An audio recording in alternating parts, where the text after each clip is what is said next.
My name is Justin. I'm a Sustainability and Social Justice Fellow for the Office of Sustainability Initiatives. Today, we're so fortunate to have Ms. Dahlia Julick with us here today.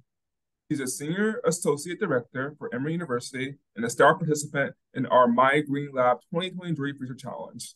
Let's give a virtual applause.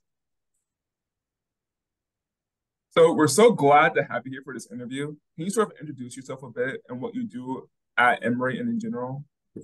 Yes. So I joined Emory at the end of 2020.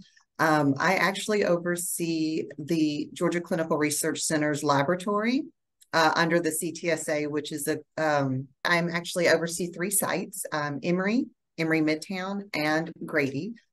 We are able to focus on study teams that have federal research funding, clinical trials, internal funding for their trials to help their research go from A to B. We have nursing, bionutrition, laboratory, and coordinator services. I also oversee our clinical residual biorepository here at the GCRC. That's a lot of stuff. It's sort of like hard balancing between the different roles you have to do. So how do you sort of work that into your schedule or implement like the time to go through your different tasks?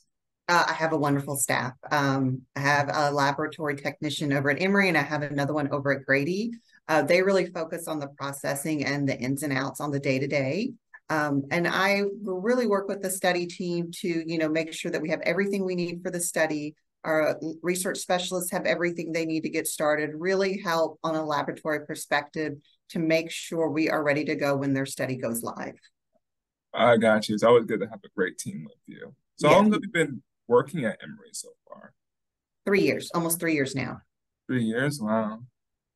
So as you sort of move into the Lab Research Challenge, as I said earlier, that you participate in the Lab Research Challenge, we're going to give our audience here sort of a brief summary, for the people at home.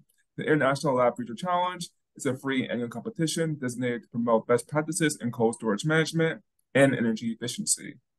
It is sponsored by the International Institute for Sustainable Laboratories and My Green Labs. Challenge winners are determined based on the amount of energy they save and can earn points for sharing tips about their own cold storage best practices. Plaques will be provided to winning organizations and certificates to individual lab winners. Winning labs will be recognized in online publication and earn, of course, all the bragging rights. So with all that out of the way, may I ask why you chose to apply for the challenge? So we have a research nurse, Sam Smith. She actually brought it to my attention, and she said, we've made lots of great changes and put our best practices forward for the lab. Would you want to look into this and see if you wanted to submit the GCRC lab? And when I looked into it, it's a great initiative. It's really showing how we are able to maintain our laboratory and our freezers in the most sustainable way for longevity across the board. So it was really exciting. And I was glad she brought it to my attention for me to be able to submit, especially having three sites. And at this point, I think we're now at 24 freezers, fridges, combination at all three sites. So to really find ways to have it sustainable and have everything we have running properly is huge over here. Mm-hmm. And I'm glad you sort of got all those issues for you. So in sort of going for the Lab Research Challenge, what are sort of the most challenging parts of it in terms of preparing anything you need to submit and stuff like that? They made it very easy. So it's really an Excel that they come and then they will ask questions. There were so many questions. I even had it pulled up to just refresh my memory of, what were some of the key points? Are we looking at temperature tuning? Are you keeping your freezer at -80 or -70? Obviously, when you lower it a little bit, it's going to decrease the amount of energy coming out. Another thing that we had looked at is just good management practices. Like, how are you managing your lab space? What are you doing with these freezers to maintain their longevity? Are we defrosting them? Do we have an accurate count of what samples are in our freezers? Are we rotating out old studies, back to the study team? We're not overloading our freezers at all times.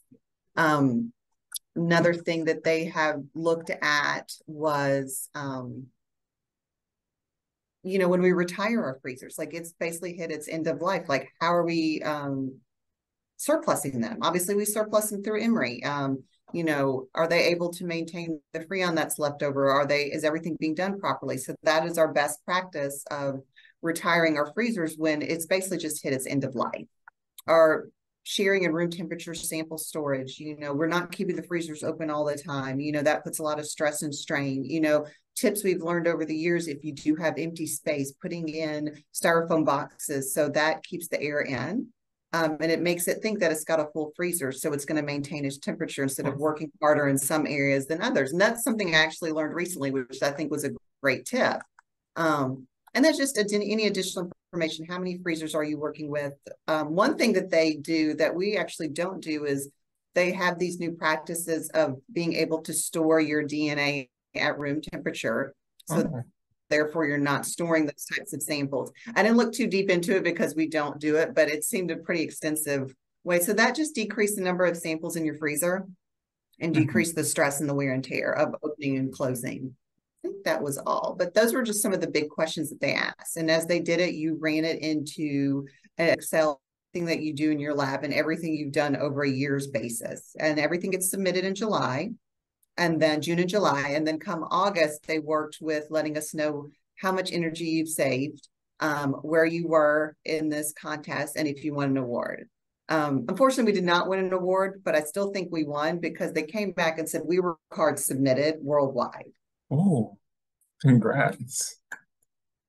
There were over 1,900 laboratories submitted, 170 research institutions, 27 countries, and 900 score sheets. So to have Emory in the top 20%, I think is a huge win on sustainability over here and how we're maintaining our labs. Yeah, and we really appreciate you sort of going for this.